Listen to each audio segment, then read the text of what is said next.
Okay, thank you very much. First of all, I want to thank all of you panelists who are here. Mohammed Karadag, thank you very much for your kind words and your support. Steve, it's always a pleasure to see you and meet with you. Brother Mori Salakan, always there. Someone I can always count on, and I'm sure Aafia has a brother there who is always there for her, even if it's for protest or if it's to raise a voice for anyone, anywhere that he feels has been, there's been an injustice anywhere. Brother Mori Salakan is there to raise their voice. And Sister Munawar, it was a pleasure when I met you in Turkey. And it is always a pleasure to see you and all of you, Brother Hussein and Brother Adel and HÜDA Par especially. We're extremely grateful. And inshallah ta'ala, I hope that our Turkish brothers and sisters will join us in raising the voice for Aafia and help us make this movement of ours into a global movement that can raise the conscience and probably wake the conscience of people who are in power and who have the power to do something. We don't know where and how far our voice can go. The more we echo it, the more helpful and the louder it will become. And hopefully it will reach someone who can make a difference. And I would just like to say a few things that I am concerned about. March 2021 is going to be 18 years that Aafia has been away from her family. She's been locked up with no contact whatsoever.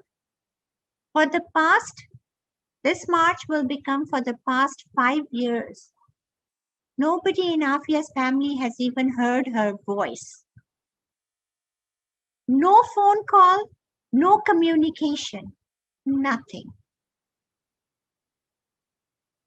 We are told, and whatever people tell us, and what we hear from prisoners who have either been released or who are able to contact their families who are in the same prison as Aafia, that after the COVID, the conditions have become very, very dire. 72 prisoners in FMC Carswell have sued the authorities because they were treated, as they said, quote, worse than dogs.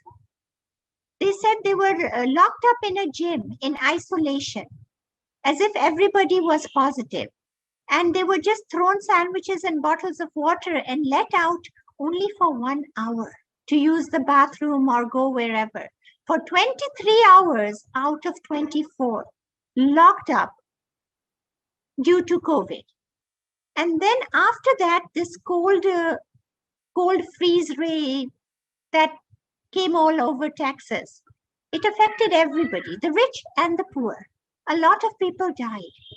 The prison is people who had the best of heatings and who had the best of plumbings and everything, even their pipes had burst.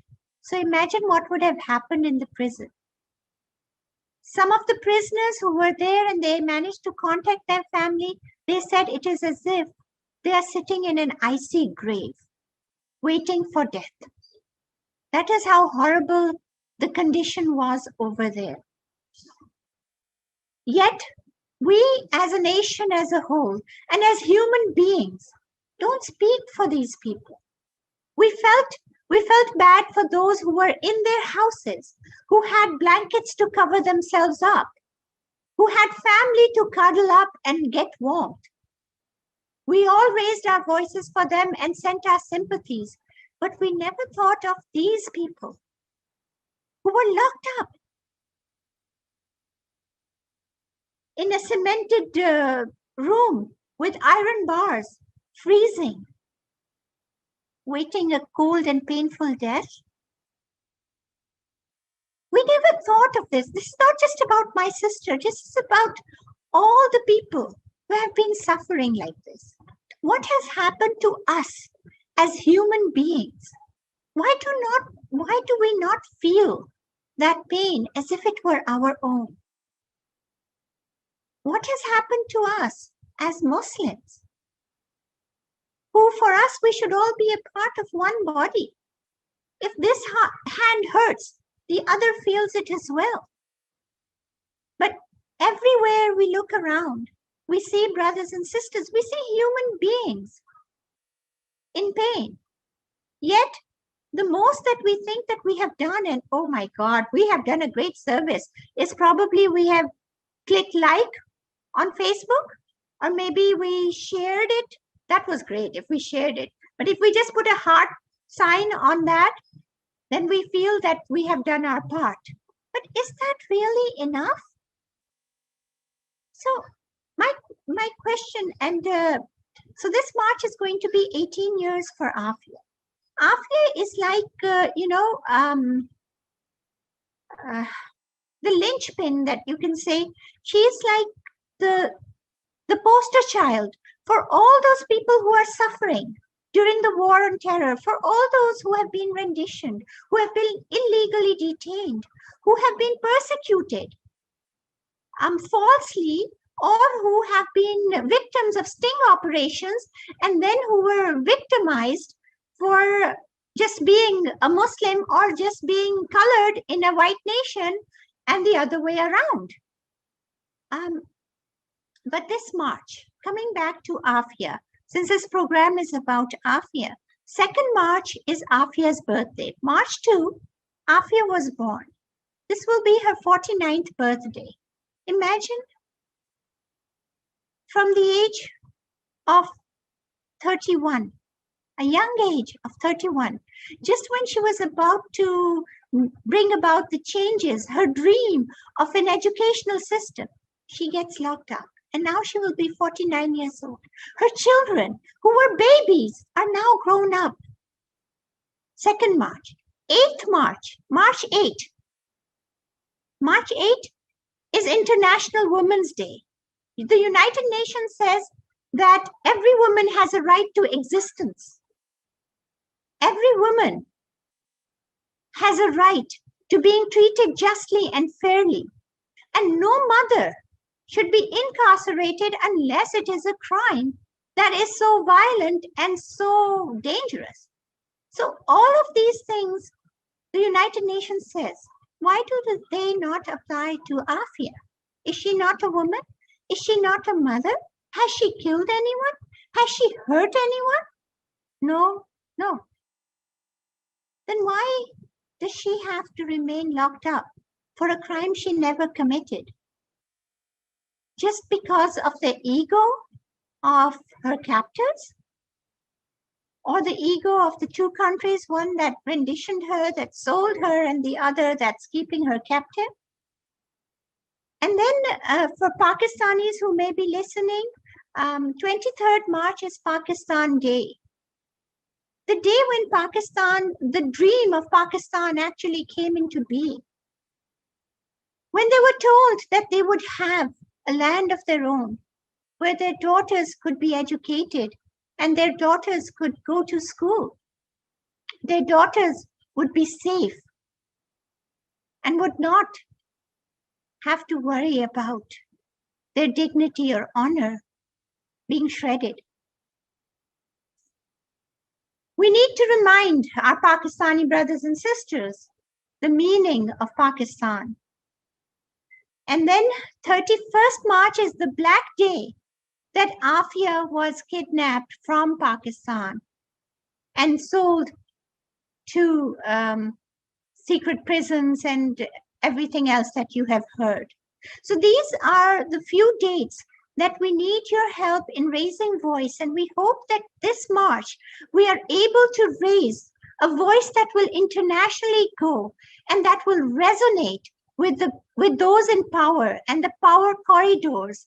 And we hope that with your help and with all of you who are listening and all of you who have attended, for whom I'm very grateful that you are spending this time, that you will please help us and join us in our movement in raising this voice and in trying to bring justice, not just to Aafia, because I believe that once we manage to get Aafia out, we will be able to help.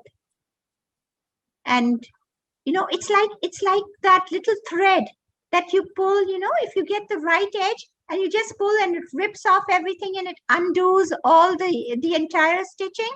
And if you don't get it right, you just keep tangling and tangling it. So I think Aafia's release is exactly just like that. Once we get that, we'll be able to help a lot of other people as well. And you've heard Steve. You will be hearing a lot, Brother Maury as well, who attended Aafia's trial. And we will be hearing our other Turkish brothers, Turkey and Pakistan. I just want to end right here with Turkey and Pakistan and our family. My family, my mother's family, come from a Turkish background. My mother's great-great-grandfather was Salimuddin Chishti, rahmatullah alayh, who had migrated and goes all the way back to Hazrat Umar Farooq. My mother is Farooqi. We are Siddiqui. So from father's side. So they go all the way to Hazrat Abu Bakr, to Hazrat Umar Farooq, radiallahu anhu. And from there, they migrated and they came to Turkey. And they stayed in Turkey till the Khilafat. And then at that time, they migrated to India. And they stayed and they were there. And from there, we came to Pakistan.